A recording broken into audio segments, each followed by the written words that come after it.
Welcome to the AUA News Inside Tract podcast.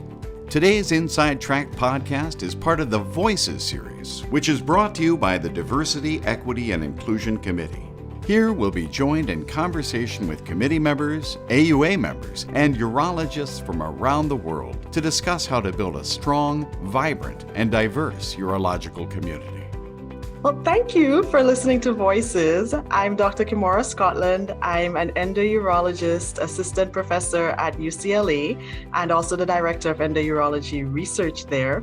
And I am excited to join today as host for Voices as we talk to Dr. Fenwa Millhouse, who is a pelvic floor surgeon, sexual medicine specialist, and star of the TLC show, Dr. Down Below.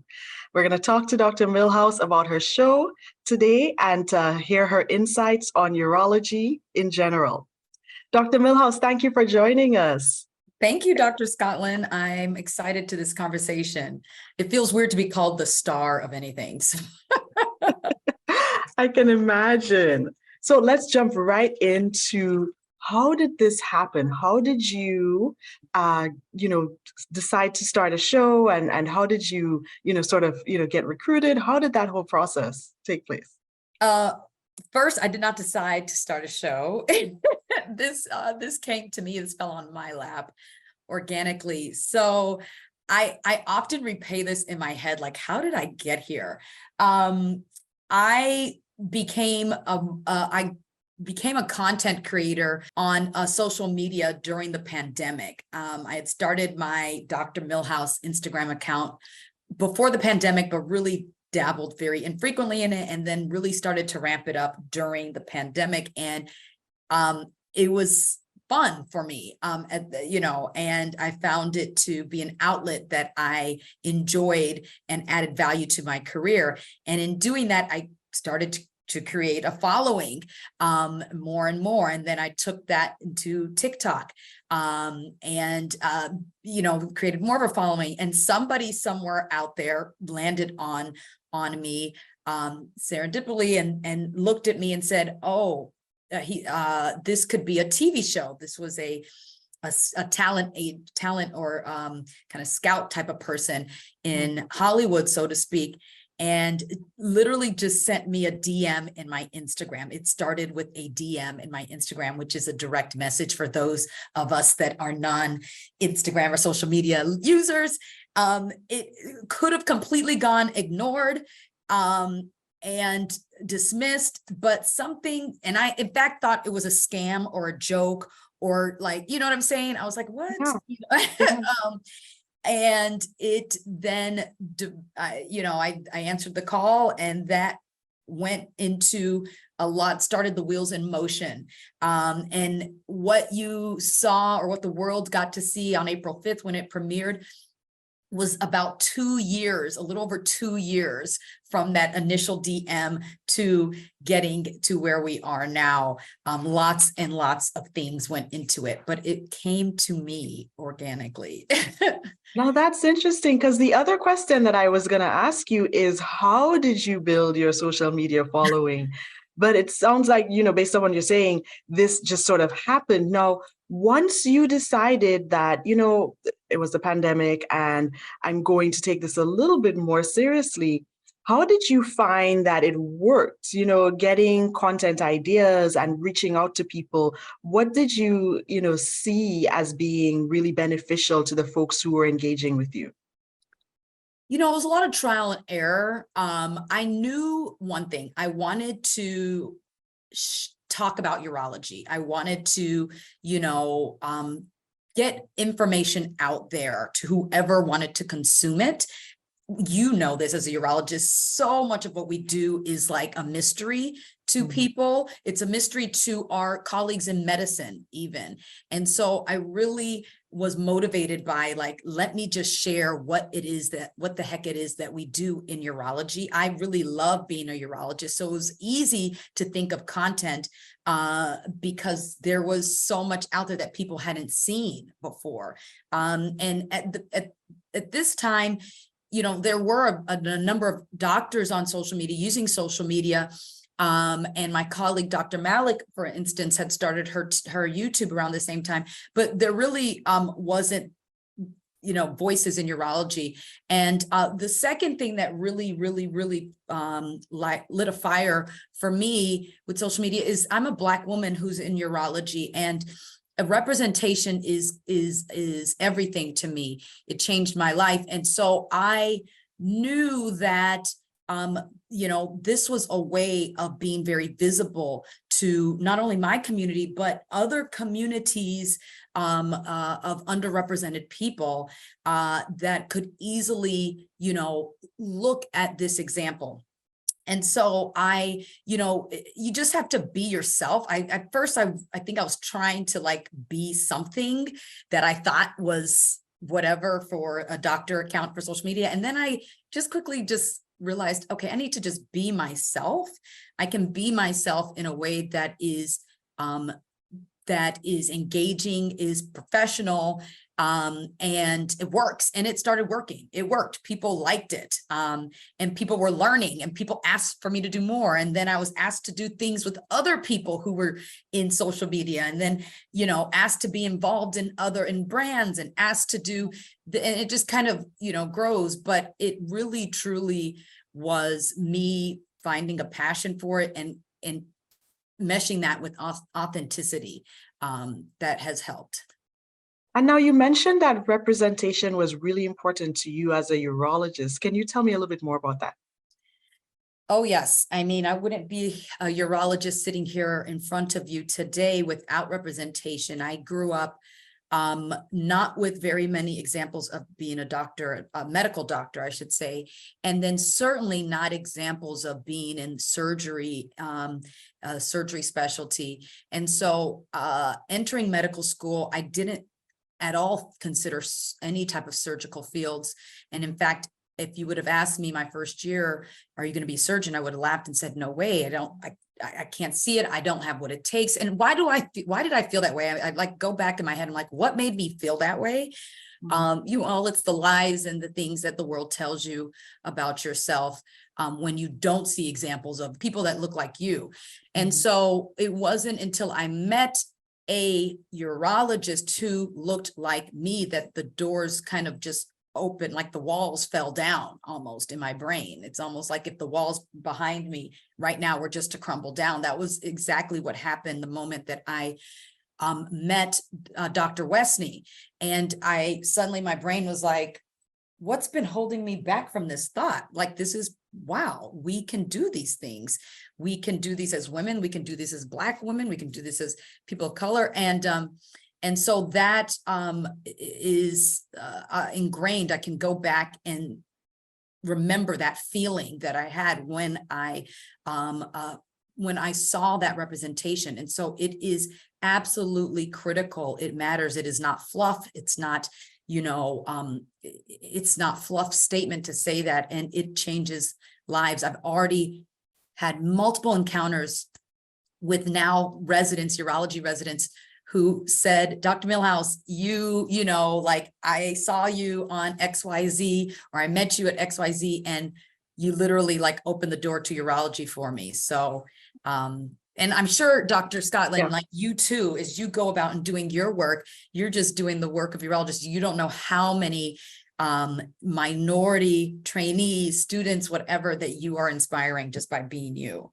It's amazing how many people will tell you that verbatim, that they never thought they could be a urologist until they saw you or I, or, that sort of thing. And, thinking back, obviously, it's a lot of the same things for me too. So that's really interesting that we, lots of urologists have this shared sort of origin story of seeing somebody else and realizing that, wait a second, this could be me. Yeah. Now, let me ask you a little bit about the show. So once you started the show, what did you find that was the most surprising thing about that process? I was surprised that people said yes. I was surprised that, honestly, in the beginning, it wasn't that hard to get people to say yes. I was shocked. I was, because this is a show we don't want to blur the patient.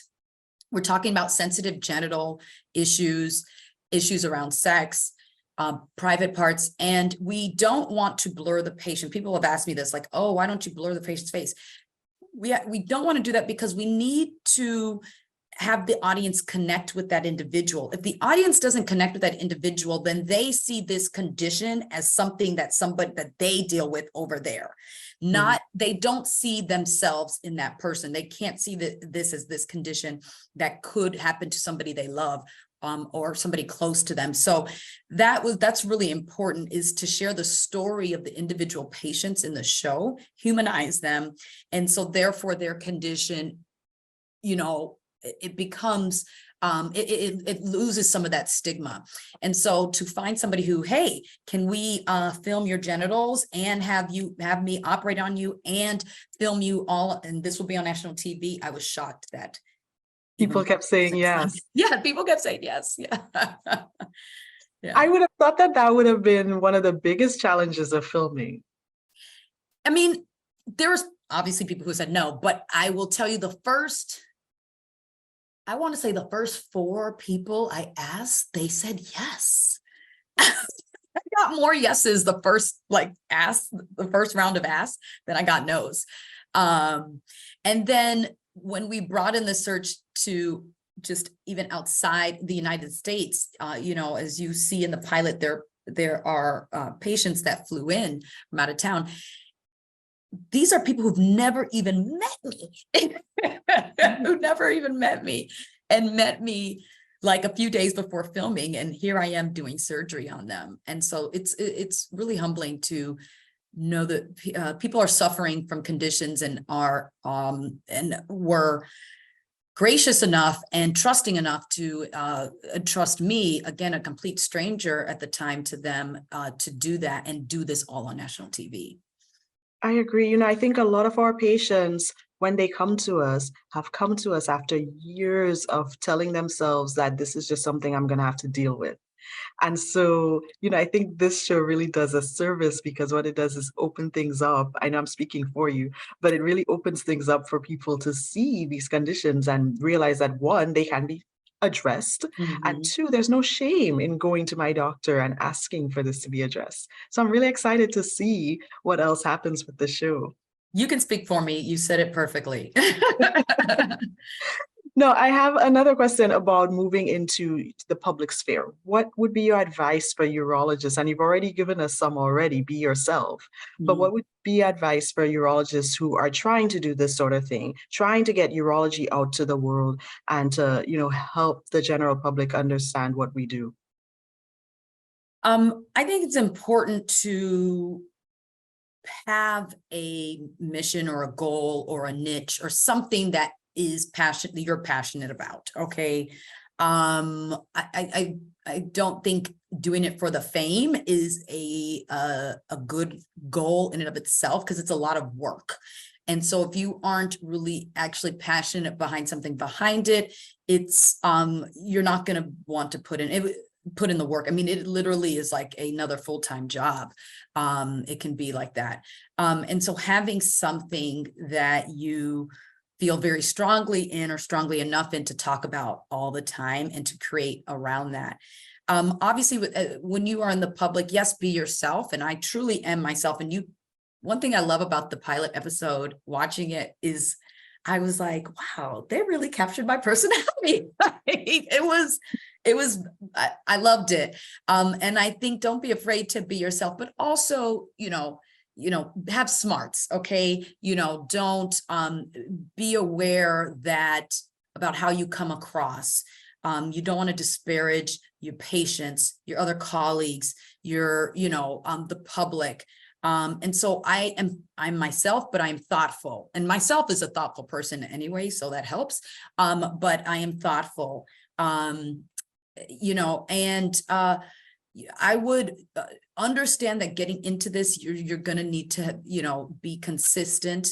It's going to be fun. It is fun, but it is work. It is both of those things, and consistency pays off. It's not going to be overnight. It's not overnight.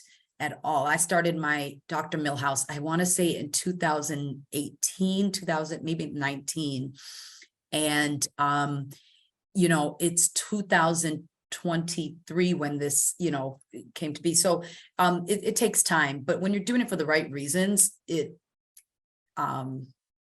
takes you the places it needs to do. It takes you the places that you want it to take you. So Good. yeah. Now, what impact do you hope that the show has on people in general? One, I want people to normalize the conversation around our genitals. Like, let's be able to say penis and vulva, and vagina and clitoris and testicles, and not feel weird, and squirmish. I know it's called Doctor Down Below. I think that's cute. My name of my practice is called Down There Urology, because literally that's what people say. They rarely say the actual part. So I want to normalize that conversation. These aren't dirty words. These are completely normal biologic, anatomic terms. I want to destigmatize a lot of the conditions, almost all the conditions that we deal with in our specialty, or have some stigma to it. Even prostate cancer, which was not featured on the pilot show, but even that has a stigma to it. I want us to destigmatize these things. You and I know that things that that we see in our field, the patient oftentimes feels like they're the only ones dealing with it. Like, oh, no one else, True. They're alone. And I'm constantly telling patients, you are not alone. You are not alone. No one talks about it, but you probably know 2-3 people who are dealing with this too. They just won't tell you. So destigmatize. And that's part of, connecting with these real life patients and stories. And then the last part is just to show a side of our specialty that is fun, that shows a side of us being doctors and professionals and surgeons, but people being able to see us as humans, as people. I think when patients think of seeing the surgeon or going to see the doctor, it seems intimidating. Like, doctors are very rigid and unapproachable. But what I'm hoping is this show shows that we are full of personality, and come with different sides of ourselves, that is able to bring to this patient-doctor relationship. Right, especially in urology, there is so much lighthearted humor in urology. So Yes, it'll be great to see that on the big, on the wider screen and for folks.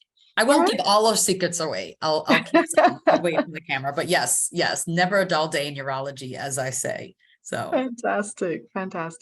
Now, is there anything else that you want to mention about Dr. Down Below, or the importance of representation in urology? it will be interesting to see what the numbers do in residents and applicants with this show. I have a suspicion that that we'll see, hopefully even more diverse pool of applicants.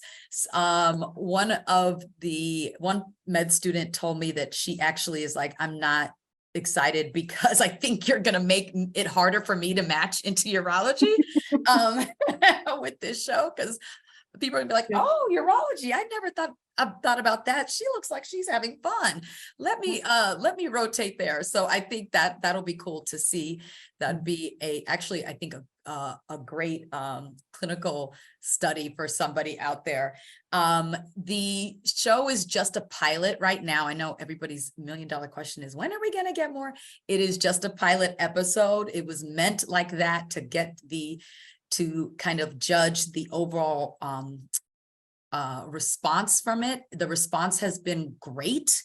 It has been excellent. The viewership was almost 1 million on night 1, which is amazing for a show that had almost zero advertisement beforehand.